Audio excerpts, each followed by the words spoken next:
जय जगन्नाथ सांग मैंने वेलकम कर मोर आउ गोटे मिनी ब्लॉग को आज मुझे पिला बेलर जो गुड़िया घरे जमी छोट छोट आलू चप हुए से करने तो केमती कौन लगे मत निश्चय जनइबे टिके अल्प तेल अता जीरा आउ कंचा लंका दे फुटे नेली से कौन कली ना मसला जमी हुए हल्दी गुंड लंका गुंड जीरा गुंड धनिया गुंड सब पकई मसला कषि नेली चप टमाटो भी पकई नहीं ताकू भलसे कषि नेला से आलू को ऐड करनेली से खाली आलू नुहे किसी फुलकोबी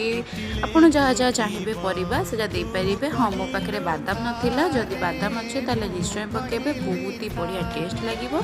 तापर बेसन रे किसी मसला गुंड ऐड करके भलसे पतला बेटर करदेले जमीक ऊपर चमड़ाटा पतला हम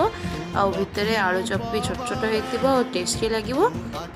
एबे देखुवे मो आलू चप आउ लंका चप केमती करी आनी तो टेस्ट और रिव्यू रे समस्त को तो भल लगे आपण मैंने भी करंतु आपको केमती कौन लगे निश्चय जनइबे।